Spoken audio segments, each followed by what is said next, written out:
We're the anchors of Queer News Tonight, and this evening we discuss the queer headlines. Meta's appointment of anti-LGBTQ commentator Robby Starbuck as AI fairness advisor ignites widespread criticism from queer advocates and civil rights groups.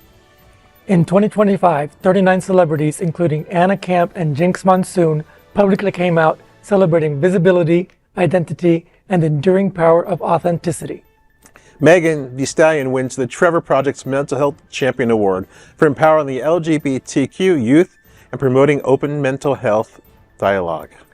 Texas bans rainbow crosswalks following Florida's lead, citing road safety despite studies showing decorative crossings reduce traffic. After her death at 79, Diane Keaton is remembered as an LGBTQ plus icon whose films and authenticity inspired queer audiences. All this evening on Queer News Tonight. Welcome to Queer News Tonight. This is the world's first and only LGBTQ daily news television show, broadcasting live and available on demand on your favorite streaming channels. Analytics company vidIQ has certified Queer News Tonight YouTube channel as the world's most popular LGBTQ streaming news show. In 2025, our queer stories have reached 11 million streaming views, and Queer News Tonight has been the most watched LGBTQ news and lifestyle show in the world this year. We are proud that Queer News Tonight has more YouTube subscribers than any other LGBTQ brand in Florida. We thank you for watching and supporting our voice in the LGBTQ community. There is no other news program in the LGBTQ world like Queer News Tonight. It is Tuesday, October 14th, and we are live and literally out of the closet and into the headlines. So many of your important stories we will tell this evening on Queer News Tonight.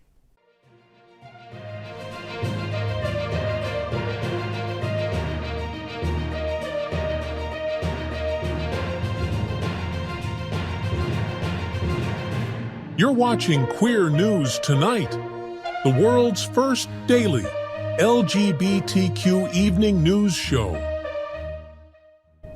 Welcome to the world's most important LGBTQ evening news show. Hotspots Happening Out is one of the largest LGBTQ nonprofit media companies in America, in the same model as PBS and NPR, but designed for the LGBTQ community.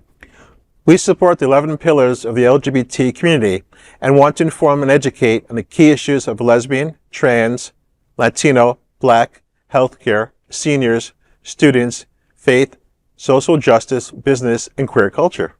Our magazine is celebrating 40 years of the LGBTQ experience.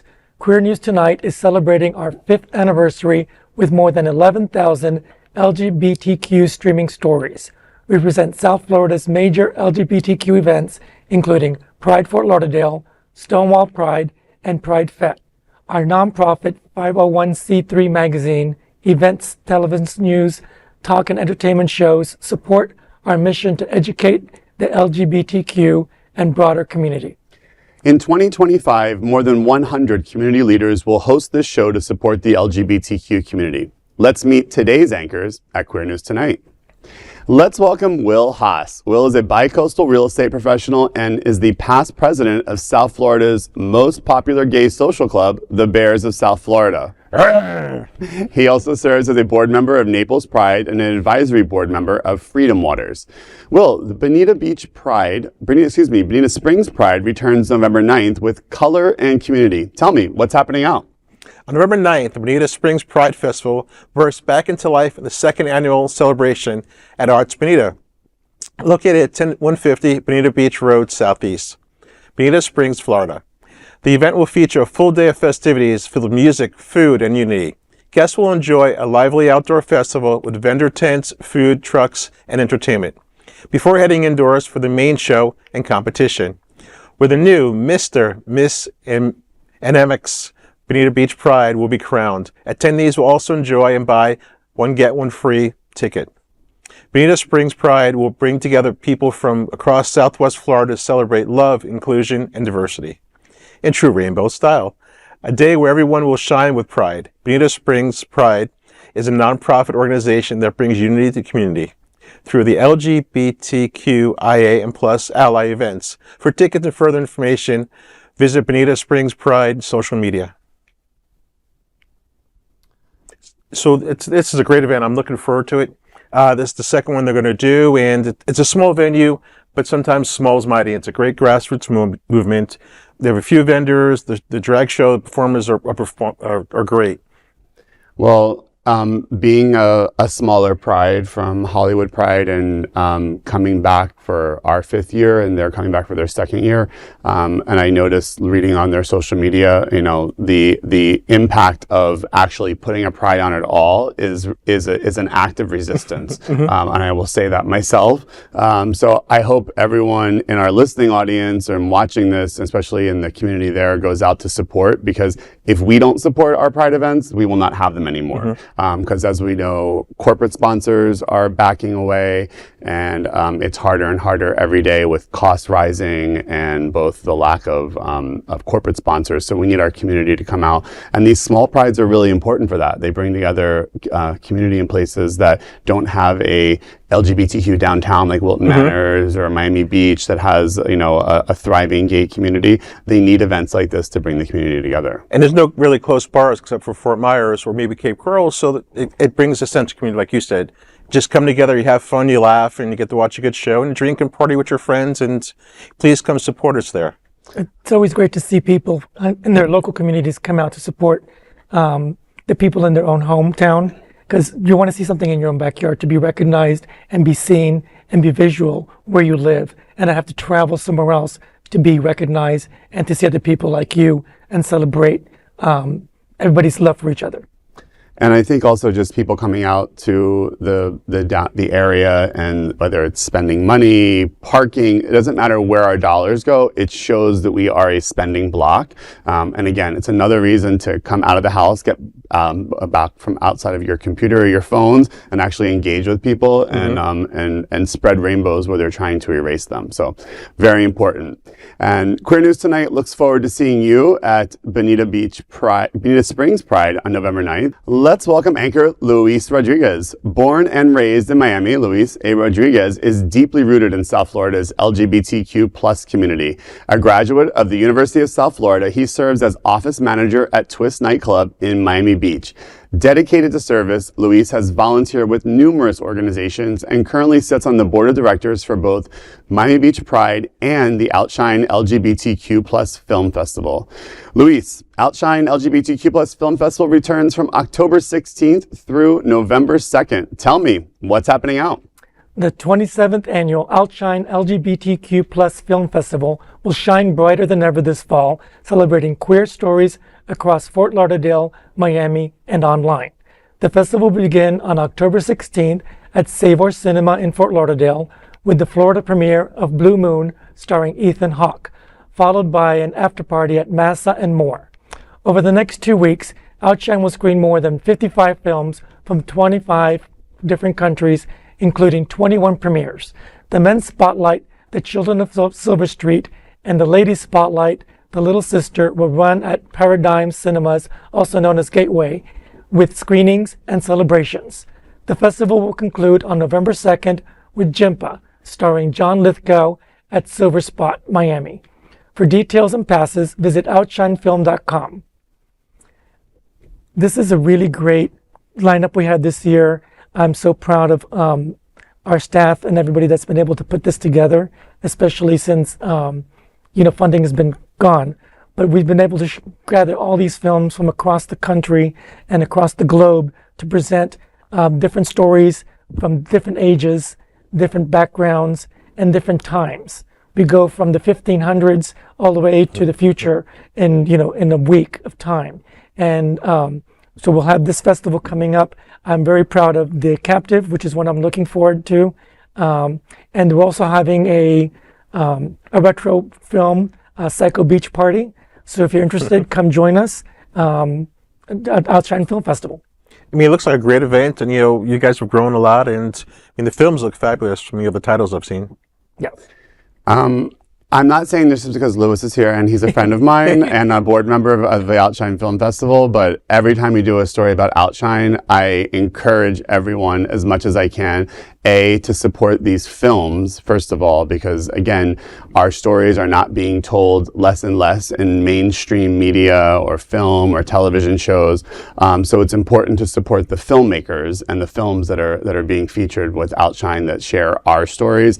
And again, OUTshine is another nonprofit that is will suffer from lack of funding cuts from corporate sponsors. So it's important. And if you don't like going to movie theaters, because I think a lot of people kind of turned away from movie theaters during COVID and thought I can just do this at home. The good news is you can go to outshinefilm.com and you can do OUTshine at home by registering there and paying for an at-home membership. Is that correct? Yes. And see the films there. So there's a lot of films too. So I actually love that myself because I can't go to all the films when they're in the theater, but we can watch some of the films at home and you get access to all of them for a certain period of time, I believe. Correct, yes. And the other thing that's great is the way that OUTshine now has gone back and forth between Broward and Miami-Dade County and put the film festival together and giving people space to see the films in different places. So again, being in Hollywood, now we have the Dania Theater showing films. We've shown some of the OUTshine films in downtown Hollywood before. Savor Cinema, of course, is popular. So all different places to see it. So please come out and support OUTshine. And Queer News Tonight looks forward to seeing you at the OUTshine LGBTQ+ Festival from October 16th through November 2nd. And of course, let's welcome tonight's lead anchor, Jeff Oliverio. Jeff is the founder and president of the Hollywood LGBTQ+ Council and serves as the co-chair for the upcoming 5th annual My Hollywood Pride, which returns in January 2026. He also serves on the Save Gala Committee. Jeff is a director and certified financial planner with Truist Wealth based on Fort Lauderdale. Welcome, Jeff. Happy to be here. As you just said, we are preparing our committee for the 5th annual My Hollywood Pride. It will be returning in January 2026. I implore everyone, please go to the website, check out details. We're adding some additional events this year and also are moving to our new home at Arts Park at Young Circle. So we're going to have a fabulous venue. So check us out January 24th, 2026. Now let's dive deep into this big LGBTQ story for today. I'm Jeff Oliverio, and let's queer up business. Meta faces backlash for hiring anti-DEI, anti-LGBTQ+ pundit Robby Starbuck as AI advisor. Meta is under fire for appointing anti-LGBTQ right-wing commentator Robby Starbuck as an advisor on artificial intelligence fairness, sparking outrage from queer advocates and civil rights groups. Starbuck, a former music video director and failed congressional candidate, has long positioned himself at the forefront of the conservative campaign to end diversity, equity, and inclusion initiatives. He sued Meta earlier this year after its AI chatbot falsely linked him to the January 6th Capitol riot. As part of a settlement, Meta appointed him to help prevent bias in its AI tools. Since then, Starbuck has faced growing criticism for spreading disinformation and promoting extremist views. Heidi Beirich, co-founder of the Global Project Against Hate and Extremism, told The Guardian, quote, "It is appalling that Robby Starbuck was given a hand in Meta operations in any capacity. He peddles lies and pushes extremism," end quote. Starbuck defended himself, calling the coverage, quote, "an attempted hit job meant to punish Meta for working with me on AI fairness," end quote. But LGBTQ+ advocates say his influence threatens online safety. Eric Bloom of the Human Rights Campaign Foundation said, quote, "Robby Starbuck pushes a dangerous anti-LGBTQ agenda, spreading disinformation and denying the very existence of transgender people," end quote. For now, Meta has not commented further on the controversy. You know, this is another case of corporate America caving to the right-wing extremism that is permeating this from this administration, and Robby Starbuck has been at the forefront of this. He is the reason why we're sitting here talking about whether it's our nonprofit organizations, pride events, are losing funding because he has gone on a one-man campaign to shame companies for sponsoring events. And uniquely what he did, which is, again, he's brilliant in what he's doing because he's having success in it, is he went after what are perceived to be very masculine brands to shame them for supporting things like DEI and LGBTQ initiatives. So think, Harley Davidson was one of his targets, Lowe's, home improvement, Jack Daniels was another one. So he went after Brown-Forman with Jack Daniels, all very male centric type brands, and they ended up backing out. The question is, where is our Robby Starbuck? The LGBTQ community needs to find ways that we can go out and shame companies for following in these footsteps, or target the companies that we really stand with our brand and our identity as a culture, and see if we can have a success with that. Because this is not, he didn't patent this strategy. I just don't see where the voice is on the other side. I mean, Human Rights Campaign or the National LGBTQ Task Force or Equality Florida or wherever are great, but you need someone who is a figurehead to really spearhead this. He's on CNBC, I will tell you. I mean, he is on CNBC all the time talking about this. I mean, he gets a platform that is beyond, right-wing television. He's on business television, which is really smart of him. Well, first of all, Meta probably should have used AI to get qualifications for a good advisor. They obviously did not do that. But also, too, like you said, I've been talking about this for a while. We need people, figureheads. We need people that are going to support us. Just as Robby Starbuck, we need, Joe Coffee. Mm-hmm. Yeah. Just somebody out there just speaking on our behalf. That is that charismatic. And, it can show, hey, gay dollars are there. We need you. Like with any technology, you get what you put in is what you get out. In this case, it's garbage in, garbage out. True. What you're getting is garbage out, and there's nobody there to clean it up. Yeah, I mean, it's interesting because the biggest garbage out AI bot that I'm aware of has been a lot of the things that Grok has put out, which are both, anti-Semitic and a lot of other, very slanderous things about different groups. So for Meta to choose someone who doesn't have a technology background, has really not worked in like the publishing or media industry besides working on music videos, is questionable. But again, it's not about Robby Starbuck. It's about caving to the administration, and the administration is a fan of Robby Starbuck. So more to come on that. Now let's dive deep into this big LGBTQ story for today. I'm Luis Rodriguez, and let's queer up gay culture. From Hollywood to the volleyball court, 39 celebs have come out so far in 2025. To some, coming out may seem less monumental in 2025, but it remains a deeply personal and empowering milestone for the queer community. For many, it's about embracing authenticity, and for public figures, it's also about visibility. This year, Out.com consolidated a list of 39 celebrities who have proudly stepped up into the truth. Among them, Pitch Perfect star Anna Camp, RuPaul's Drag Race alum Aja, and writer Taylor Jenkins Reid.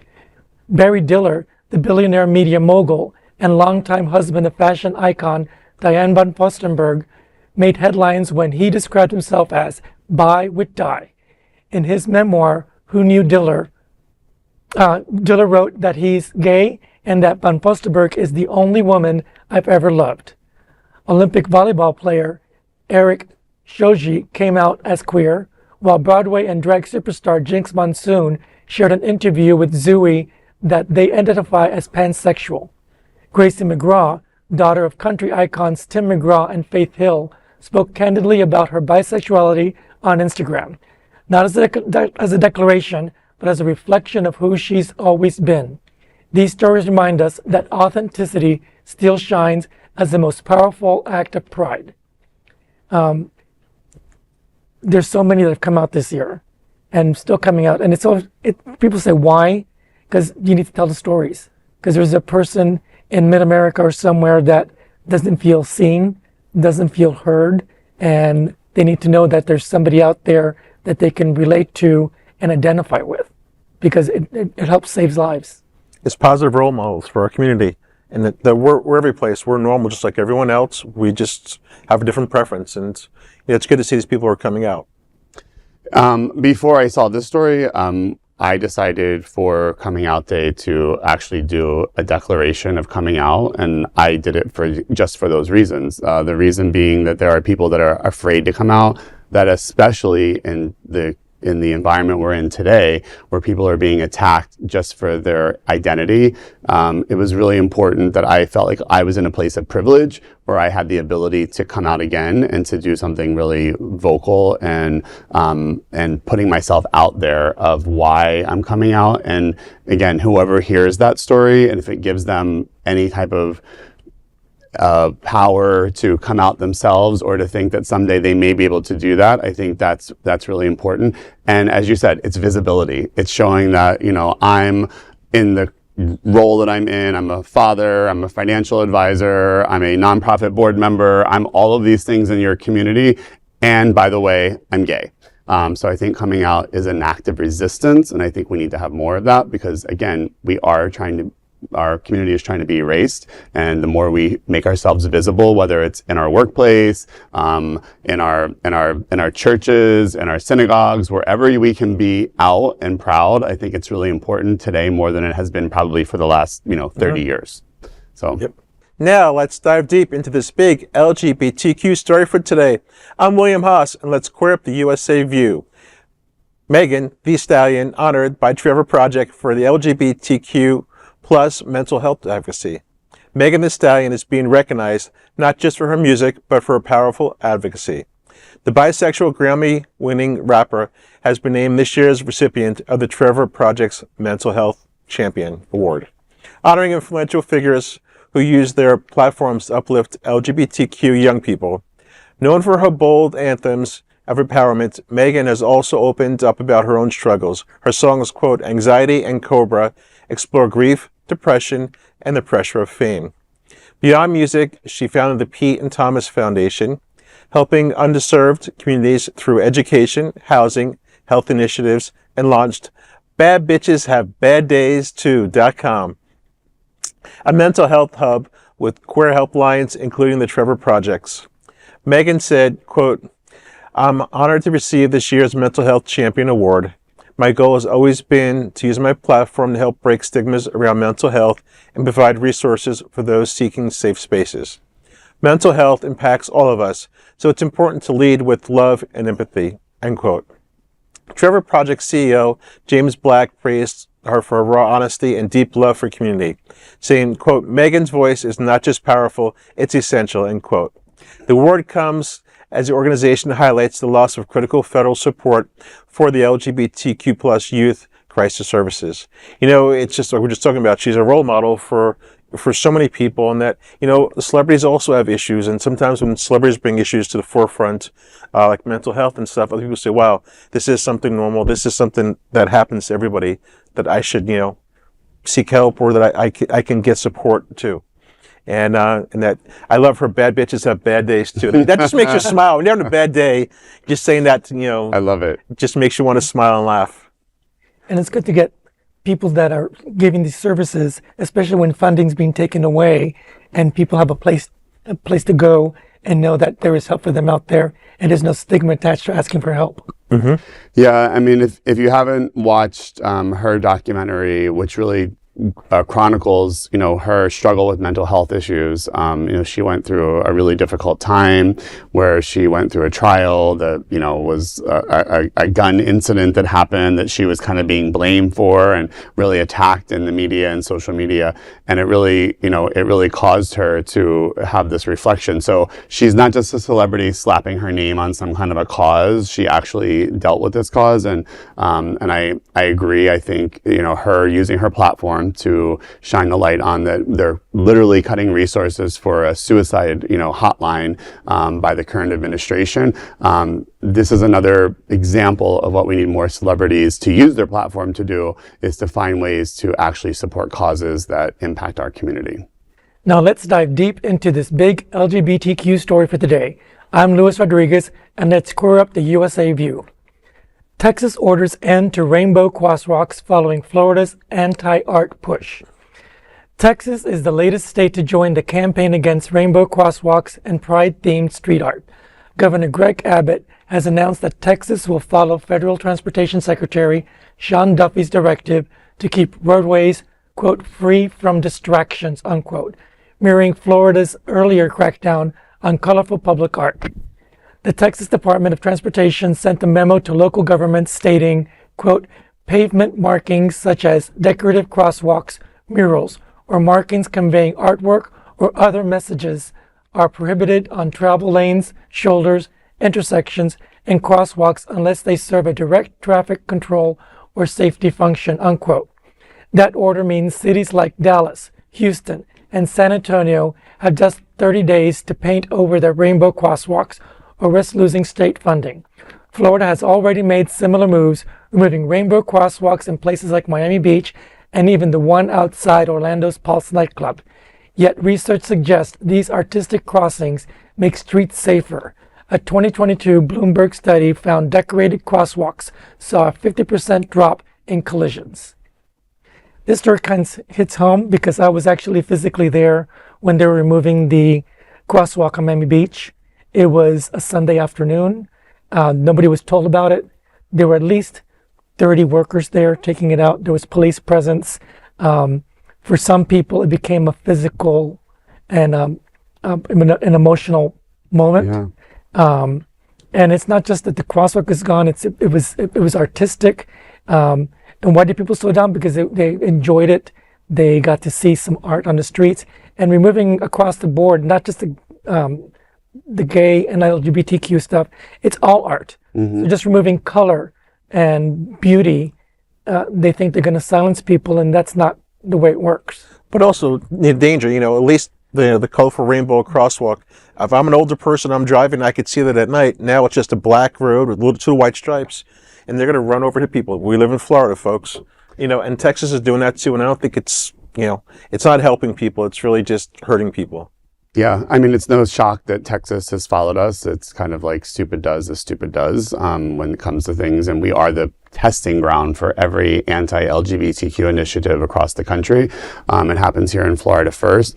One thing that, we've kind of been messaging with, the Hollywood LGBTQ plus Council and with our Pride event is, although, they can erase street painting, they can erase things like murals.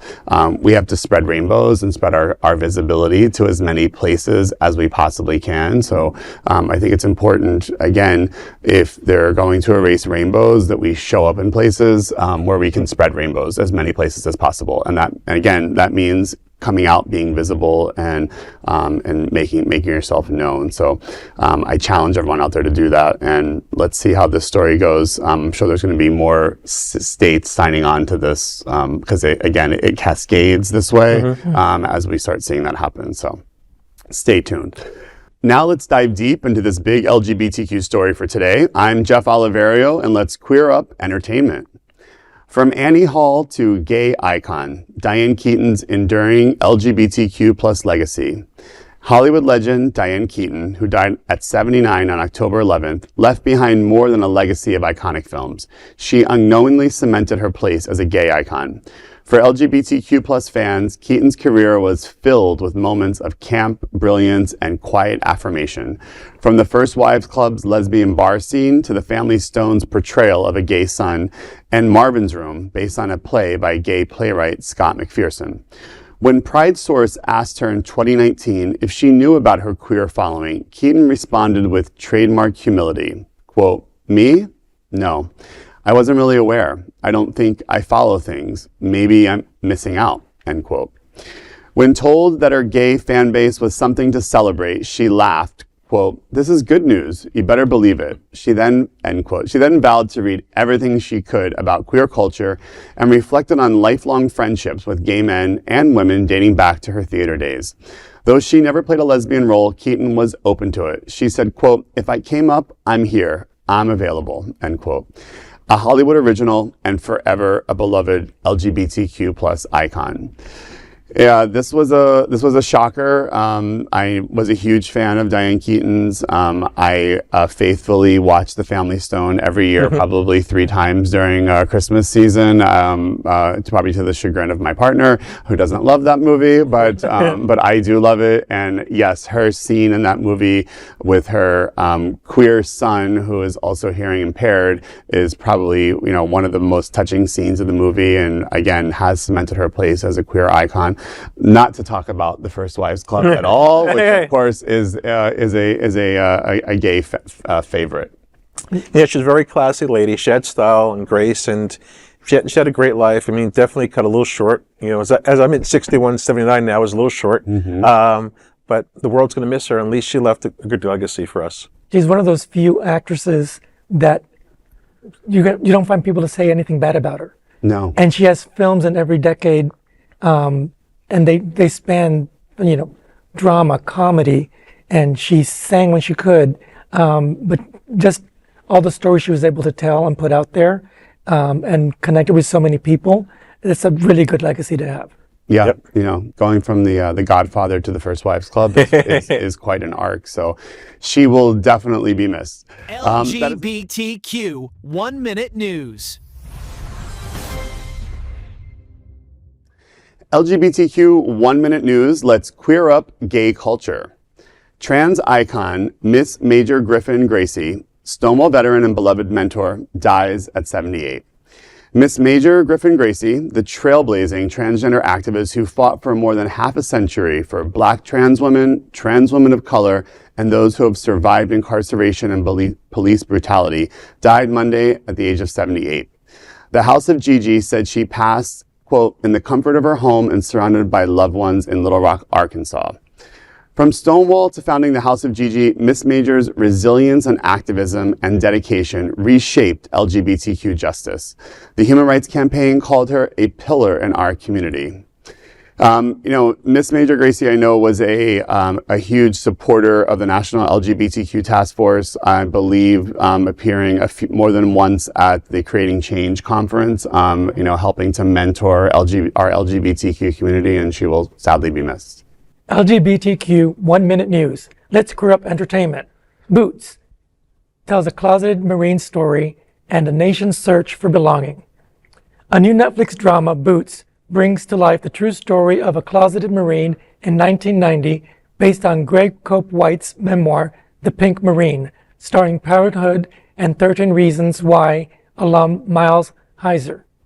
This series explores identity, belonging, and courage before the Don't Ask, Don't Tell. Heiser said, "I was so nervous. I've never played a real person. Greg told me up front I want this to be Cameron's story, not Greg's story."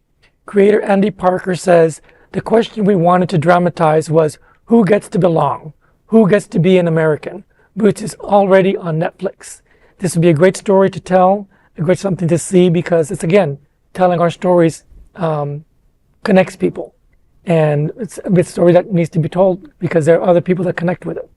Actually, I'm going to start to watch this tonight. It's going to be a good story.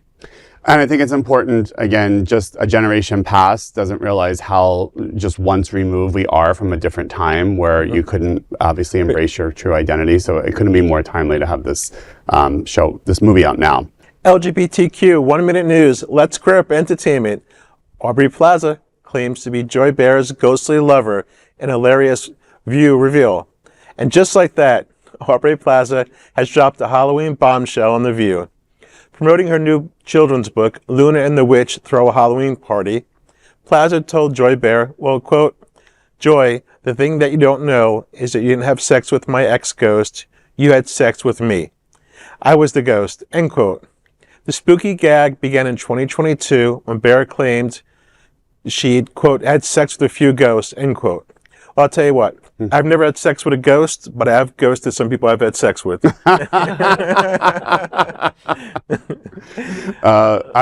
had me at Aubrey Plaza. She's a riot, so I'll have to check that clip out for sure. LGBTQ 1 Minute News. Let's queer up gay culture. Hot priests go viral, and the LGBTQ community loves this trend. Move over, Fleabag. The hot priest phenomenon is heating up social media. From Italy to Miami, these good-looking men of faith are drawing flocks of followers. Father Ambrosio Masai of Verona bikes for his 108,000 fans, while 50-year-old Father Giuseppe Fusari, the bodybuilder priest, boasts tattoos and 60,000 followers. Miami's Father Rafael Capo has earned the title of America's bodybuilding priest, and Father Cosimo Siena, a self-described priest 2.0, reaches over 1 million as a digital missionary. Their rising fame has even prompted a Catholic Church warning, but we can't stop watching. Well, if it gets them into the pews, it gets people back and into the church. Well, I'll get an amen for that. use every tool you can. I say from our Father to Oh Daddy. Yeah. Right? Bless me, Daddy, for I have sinned. Bring him on. I want to go to the confessional booth. LGBTQ 1 Minute News. Let's queer up gay culture. Pop culture takes over Gay Halloween 2025. Happy Halloween, queers. October's here again, and the gays, theys, queens, and queers are ready to slay. It's gay Christmas, after all. Sure, you'll see ghosts, zombies, and witches, but this year's hottest looks come straight from pop culture. Expect Glinda and Elphaba from Wicked, Deborah and Ava from Hacks, and Aunt Gladys from Weapons. Don't forget the Hunting Wives, the Saja Boys, or that leather biker Dom from Pilion. Even Mary Todd and Abraham Lincoln from Oh Mary are getting queer makeovers. And yes, slutty little glasses are absolutely in, along with Labubus.